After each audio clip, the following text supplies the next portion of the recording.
Hello, in this video tutorial I'm going to talk about Apache configuration file, httpd.conf. We talk about the directives and the container, and we will learn how to change those directives or the containers in order to achieve our goal.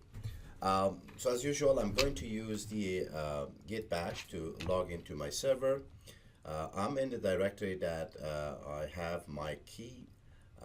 If yours is not in the same directory, you either move to the directory or you specify the path where the file is.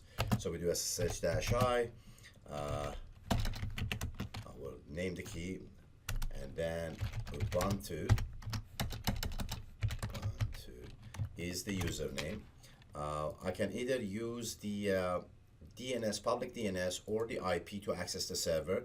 So I have used the public DNS to access the server. So as you can see, it says it works, so Apache is running. So I'm going to use the IP to SSH to the server, but again, as I said, you can use both. So I'll go ahead, clear the window.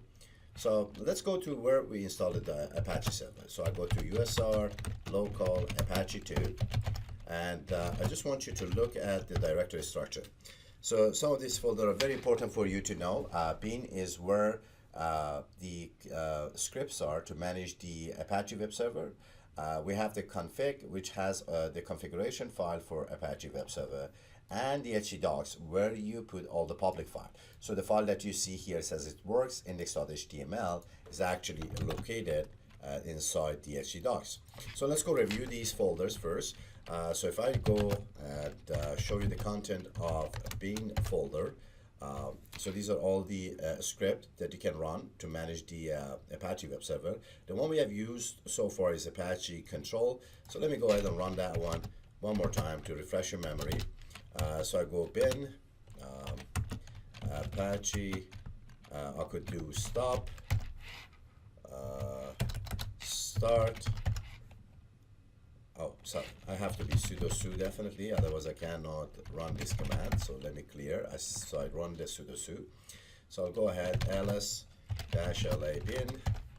So now I can go ahead and say bin, Apache, stop, start, and of course, restart, right? Okay, so Apache is running. Let's go ahead and look at the config folder. So if I look at the config folder, there are a few folders and files in here.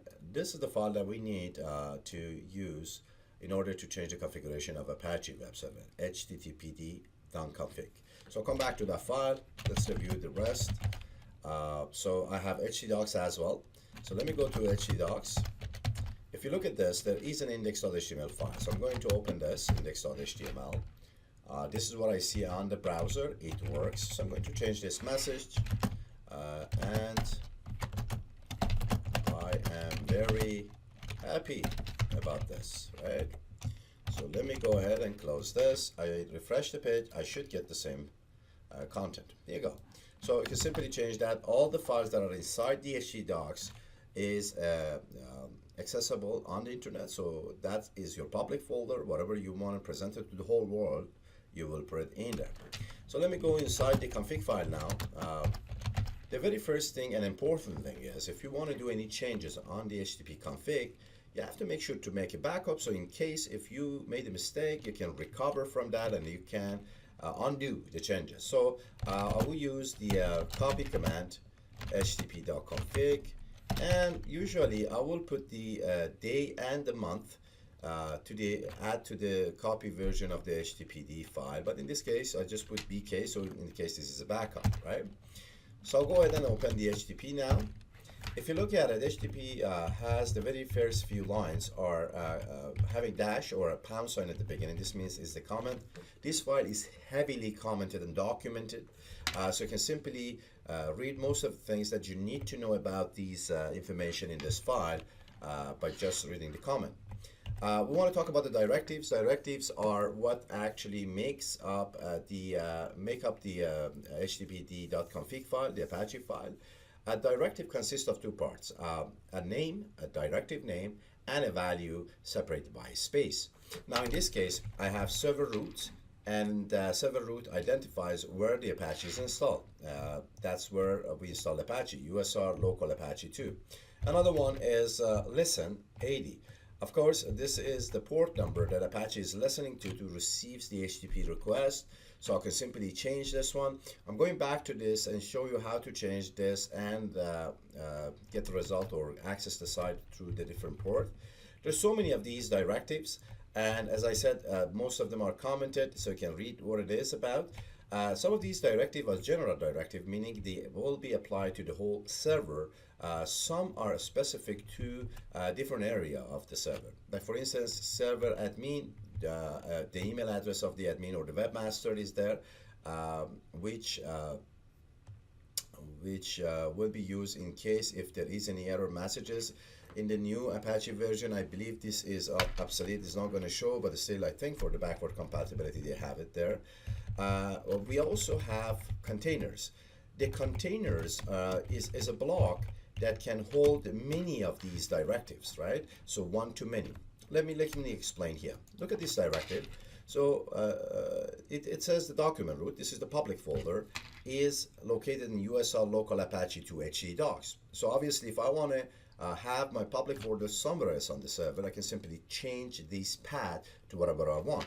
But at the same time, I want to apply a few or more than one changes or directive changes to the same directory, which is htdocs. So in that case, I'm going to use container directory. So I'm saying I'm writing the container, or I want to apply multiple directives to this path, and then simply I go ahead and use my directive, in this case options, allow, overwrite, and so on, right? Or required, all granted. Now, one thing you have to remember about the directive is the directive name, in this case options, allow, override, or required, are not case sensitive. So it can be lowercase or uppercase, but the values, which in this case is indexes, follow, sim, links, are case sensitive. Now with one directive, you can have one to many parameters that are separated with space as well. Now for the directive, I'll explain this in more detail, but let me go change one of these directives for the listen so you can see how this works. So let me just go ahead and look for this. So what I want to do is I want to change this port number. Instead of pointing to port 80 to port to 800. So Apache will listen to port 800. I'll save this file. But one thing you have to remember is the very first time when you run the Apache will read the configuration file and apply all those directives into the current running server. Now, if you do any changes to the config file, httpd.conf file, since Apache is running, none of them will be applied unless you restart the Apache service. Just keep in mind, any change to httpd.config, you have to restart the server. And if you remember, the script that can restart the server is inside the bin folder. So I just go one level up, go to bin folder, Apache, and I'll run restart. The good thing is if you have any mistake in httpd.config, when you try to restart, you actually will see the error message right in here. So now if I go and update this, I cannot access the server anymore. So what I have to do is I have to specify the port number at the end of the domain IP or DNS name.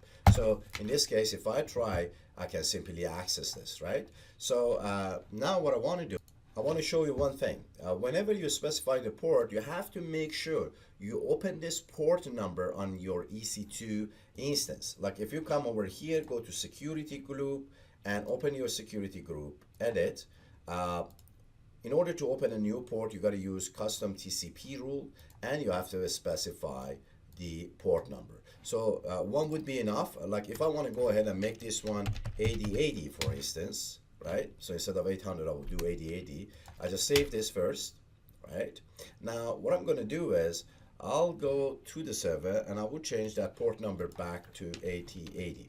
So let me go ahead and open the file. I'll look for listen. And this one, I'm going to change this to 8080, right? Good. What do I have to do next? Definitely have to restart the server. Now if I go back here, try 800, I don't see nothing.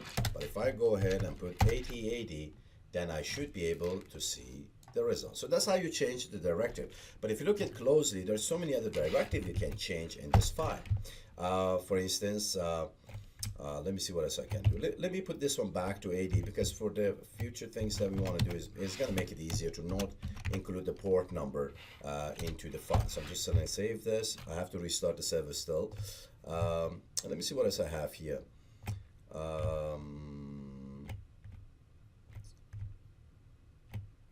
So I have the document root. As I said, I can change this to any other folder I want.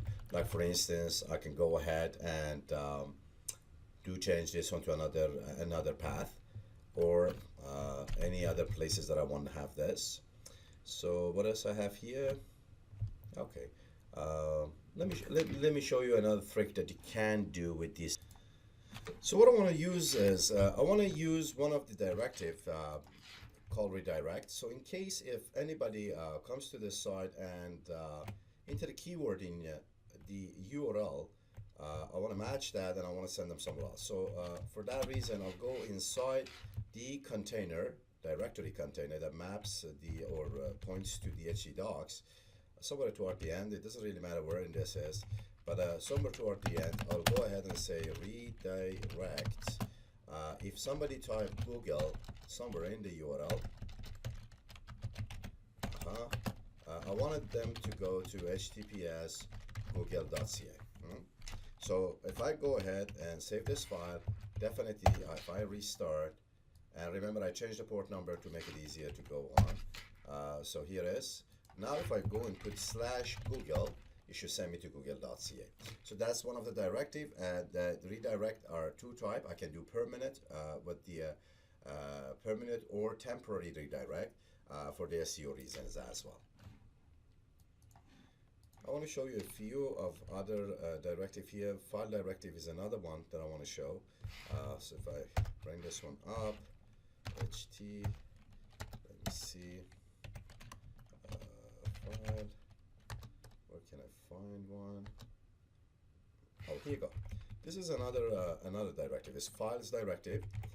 So what we do is we say if the file starts with .ht, because some of the file we have like ht access, ht password, or any file that we want to avoid people to access it through the browser, simply this is what we do. So I said if any file is requested to the server that starts with .ht, anything after that doesn't matter, you should deny the access. So if I go to the server right now and I try to access .ht access, for instance, then it gives me forbidden, so it doesn't allow me to access the file. So this is another directive you can use. For the location is another one, which you can simply specify a parameter in the URL, and based on that one you can decide to make it forbidden, redirect them to some other places, and or whatever is the reason that you want to do, select these containers. So we talk about the directive. We said what are the directives, how to manage directive. We also talk about the container. So as you know, the directory, you put the path, you have the file which matches the file name, and then we have the location for URL, which you add a lot of directory between the opening and closing tag. The other thing I wanted to mention is you can actually use regular expression to match different directory, different file name or different URL as well. I hope you enjoy this video. I'm going to add more on directive in a future video. Thank you for watching.